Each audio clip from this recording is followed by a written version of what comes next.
Olá, bom dia amigos e amigas do canal Dica de hoje. Meu nome é Daniel Nigra, analista CNPI, e vamos começar mais um vídeo do canal. Hoje é sábado, dia 15 de julho de 2017, e vamos falar, como a gente sabe, todo sábado a gente fala sobre alguma questão econômica, alguma questão de macroeconomia, como isso afeta a nossa vida e a bolsa, a nossa questão aí de investimentos.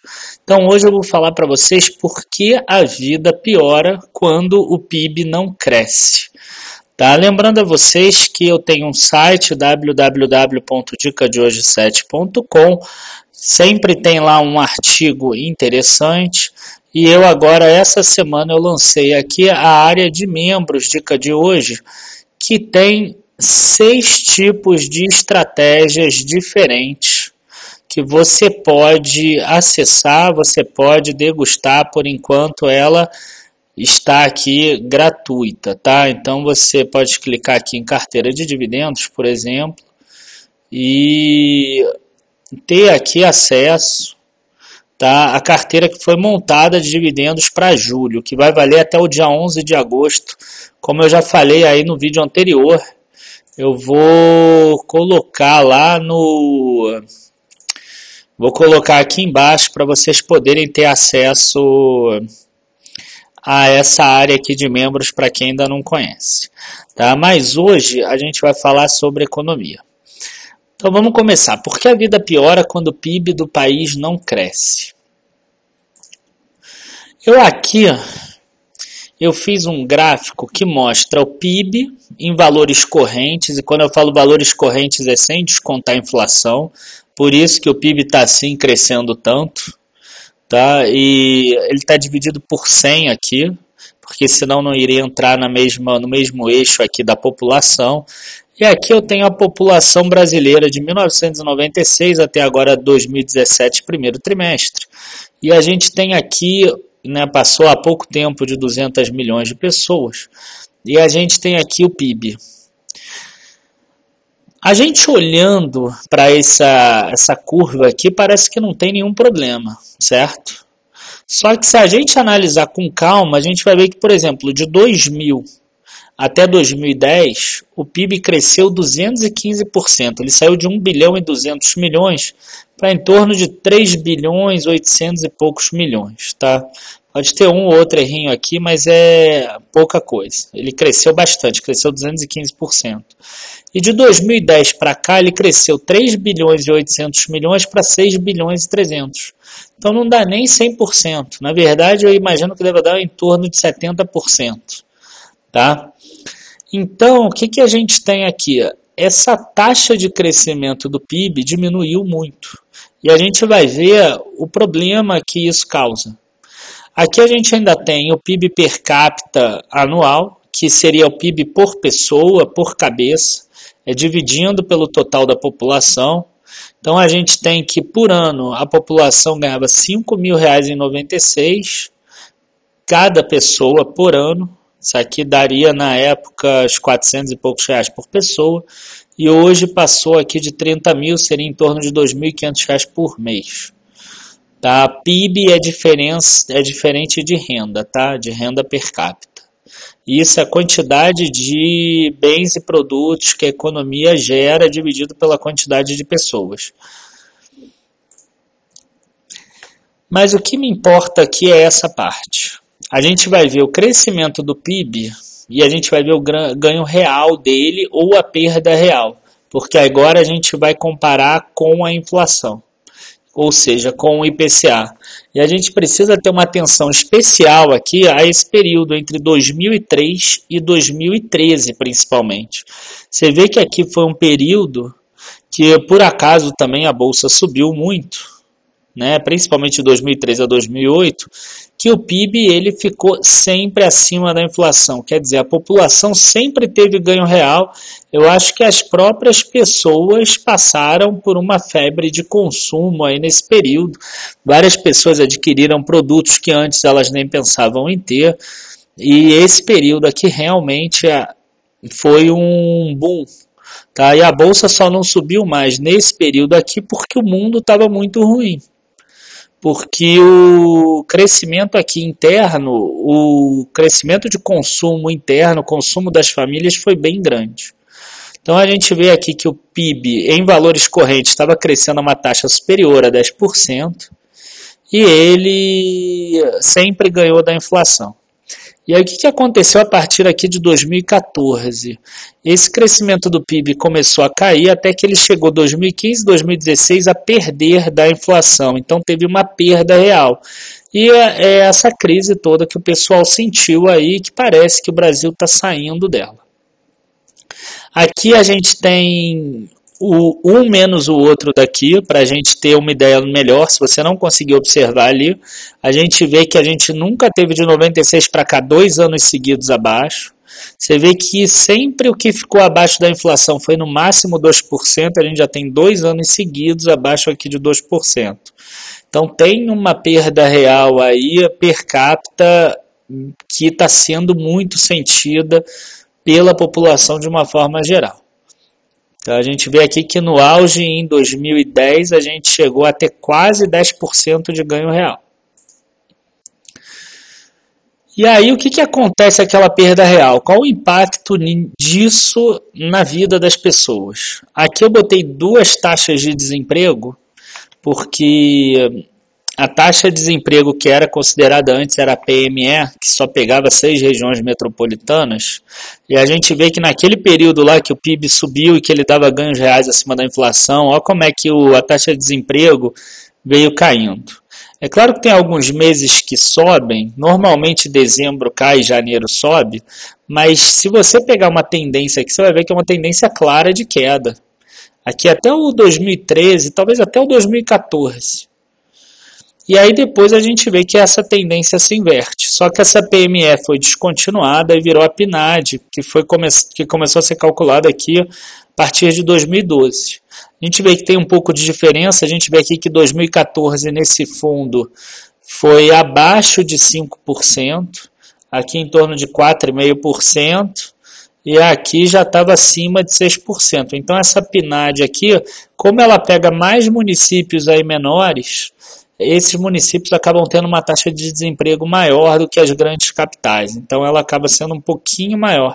Então não dá para a gente comparar e dizer que voltou a esses níveis daqui. Provavelmente, se tivesse a PNAD nessa época, ela estaria aqui em torno de 14% ou 15%. Tá?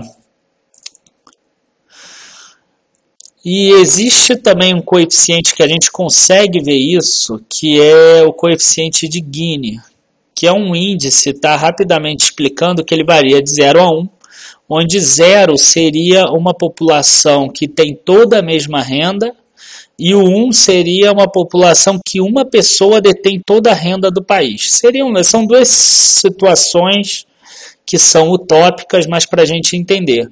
Então, quer dizer, quanto menor esse número, mais igualdade de renda existe nas pessoas. Como o último ano que a gente tem aqui disponível foi o 2014, a gente vê só uma queda. Mas provavelmente isso aqui deve ter uma alta agora. Porque quando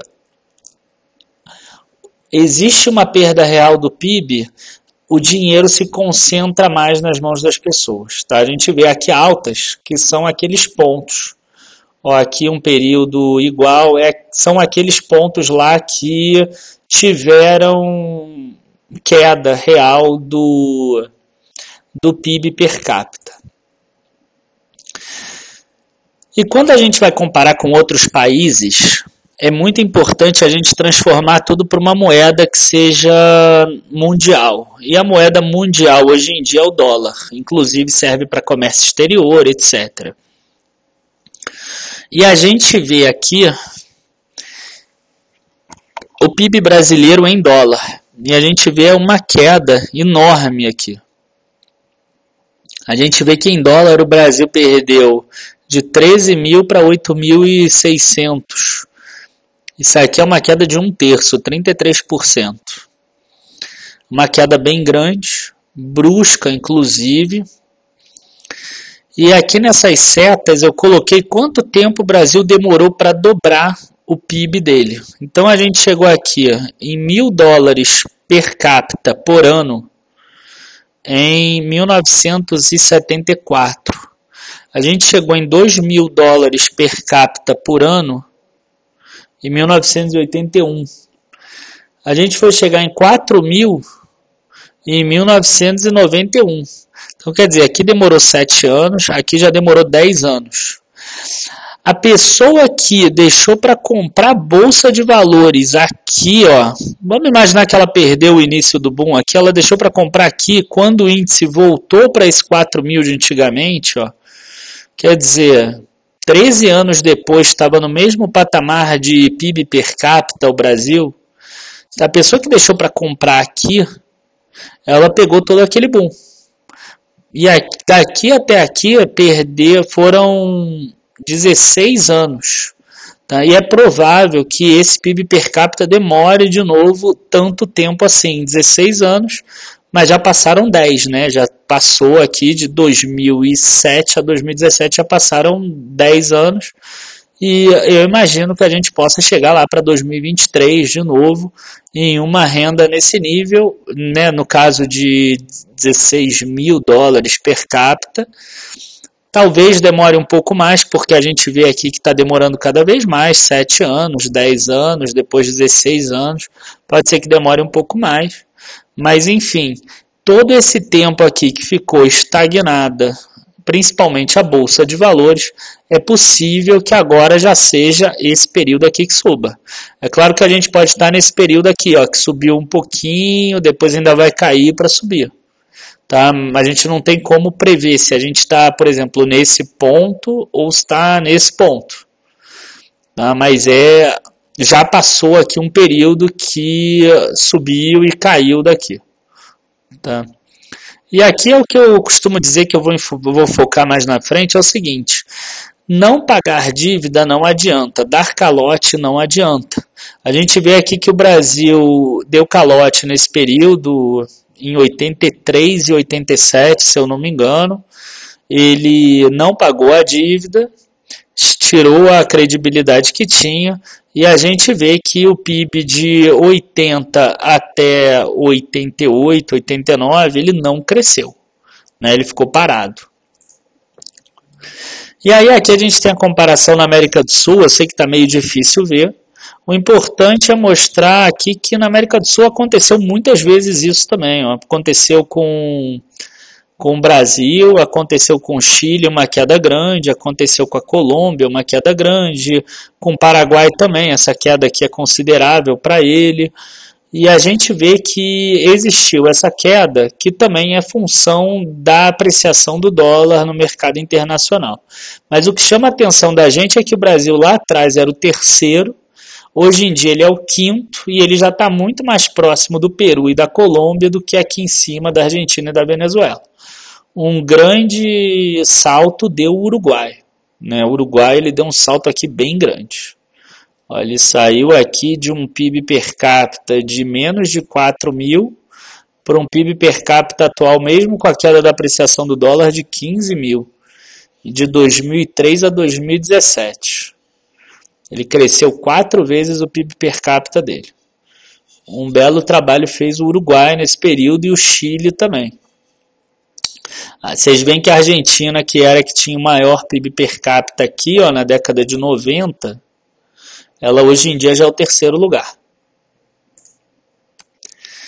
E aqui eu resolvi comparar com os BRICS, né, que o Brasil ele é de um grupo aí de países que teoricamente são emergentes, são aqueles países que estão tentando virar países desenvolvidos, pelo menos é a forma como se fala, que é BRICS, a sigla é Brasil, o R é de Rússia, o I é de Índia, o C é de China e o S é de África do Sul em inglês, South Africa.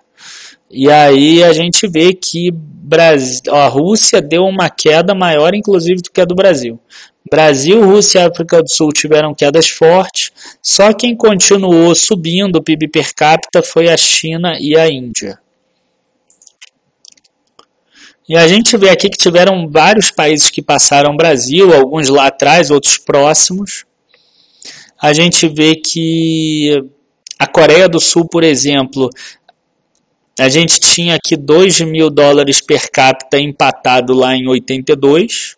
Hoje, uma pessoa da Coreia do Sul tem um PIB per capita de 3,5 vezes de 3 vezes o PIB do Brasil. O PIB per capita do Brasil. Tá? Então, quer dizer, em 35 anos, a Coreia do Sul conseguiu crescer para as pessoas 3 vezes mais do que o Brasil cresceu.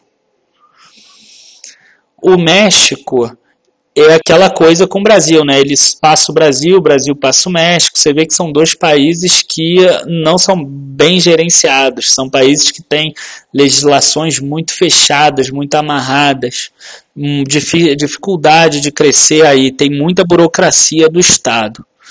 Aí a gente vê países do leste europeu que nem existiam há um tempo atrás, que às vezes saíram até de uma guerra, de um período complicado de independência do próprio país. E a gente vê aqui a Eslováquia, que em 92 tinha o mesmo PIB do Brasil, e hoje já tem um PIB que é o dobro do Brasil per capita.